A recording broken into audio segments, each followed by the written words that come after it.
श्री स्वामी समर्थ. आजपासून श्रावण महिना चालू झाला आहे. त्याच निमित्तानं मी बाहेरगावी जात असताना श्री क्षेत्र नृसिंहवाडी इथे मी दर्शनासाठी गेले होते. रस्त्यावरून जाताना कधी ऊन कधी पाऊस चालूच होता. वाडीमध्ये प्रवेश केल्यानंतर सर्वप्रथम गाडी पार्किंग मध्ये लावून महाराजांच्या दर्शनासाठी आम्ही चाललो.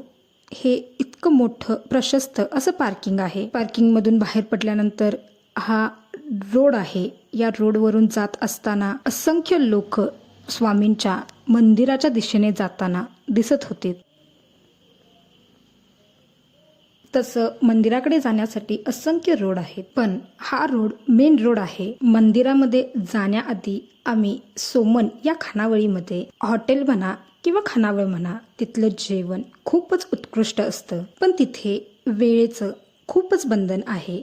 जर तुम्ही जाणार असाल तर तुम्हाला तिथं 2च्या आधी पोचणं अनिवार्य आहे. इथेच एक सुंदर असं विठ्ठल रुक्मिणीचं मंदिर देखील आहे, पण मी त्यांना विचारलं तर त्यांनी असं सांगितलं, असं काही नाही, जसे लोक येतील तसे आम्ही त्यांना जेवण हे देतो. नंबर लावल्यानंतर आम्ही स्वामींच्या दर्शनासाठी चाललो. हा रोड तसा रिकामाच होता, कारण आम्ही सकाळी जरा लवकरच गेलो होतो. त्यामुळे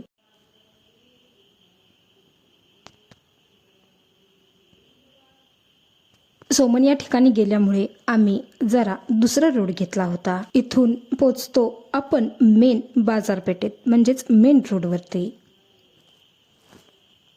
ही इथून अशी मोठी बाजारपेठ आहे.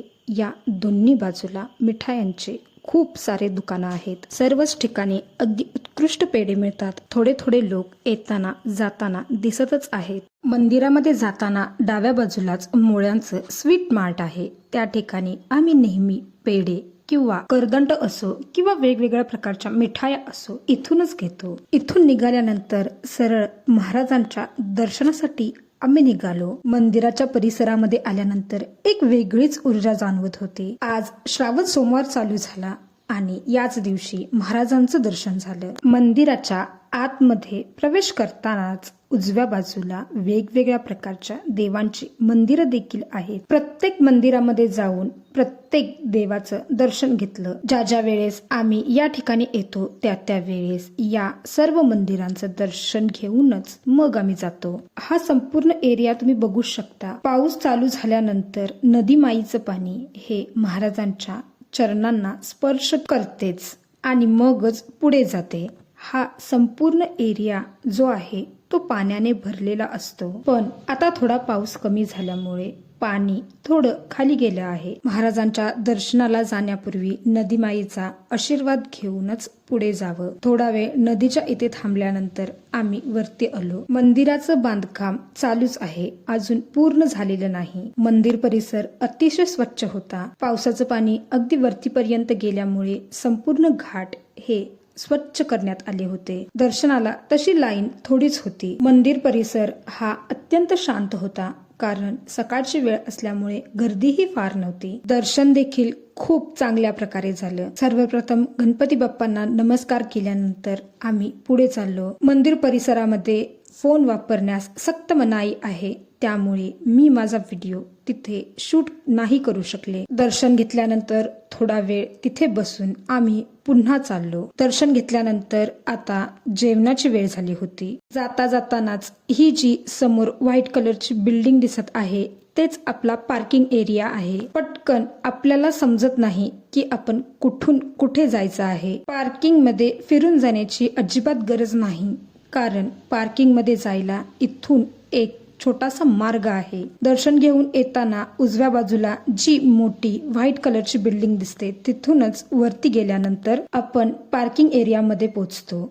इथून आपण पाहू शकतो गाड्या इथेच आहेत. फिरून जाण्याची अजिबात गडबड करू नका. ज्या वेळेस तुम्ही कधीही दर्शनासाठी याल त्यावेळेस हा शॉर्टकट मार्ग घ्या, जेणेकरून तुम्ही तुमच्या पार्किंग मध्ये लवकर पोहोचाल. तुम्ही पाहू शकता मी डायरेक्ट त्या मेन रोडवरून या पार्किंग मध्ये पोहोचले आहे. परत पुन्हा पार्किंग मधून येऊन आम्ही जेवणासाठी निघालो. सोमन मध्ये जर तुम्हाला जेवायचं असेल तर तुम्ही तिथे जाऊन पहिल्यांदा त्या काकांना सांगायला हवं, आम्ही इतके लोक आहोत आणि आम्हाला जेवण हवं आहे, पण हा जर तुम्ही ज्या वेळेत सांगितलं आहे त्या वेळेत गेला नाही तर मात्र जेवण नाही मिळणार. सकाळचीच वेळ असल्यामुळे जरा गर्दी कमी होती, त्यामुळे काकांनी सांगितलं होतं शिस्तीत या, त्यामुळे आम्ही हळूहळू चाललो होतो. पण अगदी दुपारच्या वेळेत जर जाणार असाल तर मात्र तुम्हाला लवकर जाणं खूप गरजेचं आहे. तुम्ही गर्दी पाहू शकता. या ठिकाणी जी लोक इथे वाट बघत आहेत त्यांना पहिलं प्राधान्य दिलं जातं आणि मग येतो आमचा नंबर. जेवणाचा हॉल अगदी छोटाच आहे, पण सिटिंग अरेंजमेंट अगदी व्यवस्थित आहे. पहिल्यांदा ताटामध्ये मीठ येतं, मग लिंबू, हिरवी चटणी, मुळ्याचं लोणचं, त्याच्यानंतर मिरचीचं लोणचं आणि मग येतं भोपळ्याची भाजी. ही आहे बटाटा वाटाण्याची भाजी, त्याचबरोबर वांग्याची भाजी, पांढरा भात, डाळीची आमटी. पांढऱ्या भातावरच वरण येतं डाळीचं आणि त्याच्यावर तुपाची धार. हे कॉम्बिनेशन खूपच चविष्ट असतं. बासुंदी येते, त्याच्यानंतर फ्रायम्स येतात आणि पुरी, चपाती असं सर्व काही असतं. त्यानंतर येतो तो मसाले भात, इतका चविष्ट असतो. त्याच्यानंतर ताक आणि सगळ्यात शेवट मसाले पान. जेवण खूपच चविष्ट असतं. त्याचबरोबर इथे जे लोक काम करत आहेत ती तितक्याच मायेनं आपल्याला खाऊ घालत असतात. जेवण झाल्यानंतर काकांचा निरोप घेऊन मी माझ्या कामासाठी निघाले. या प्रकारचे अजून तुम्हाला व्लॉग हवे असतील तर माझ्या चॅनेलला लाईक करा, शेअर करा, सबस्क्राईब करा. कमेंट बॉक्समध्ये श्री स्वामी समर्थ महाराज की जय लिहायला अजिबात विसरू नका.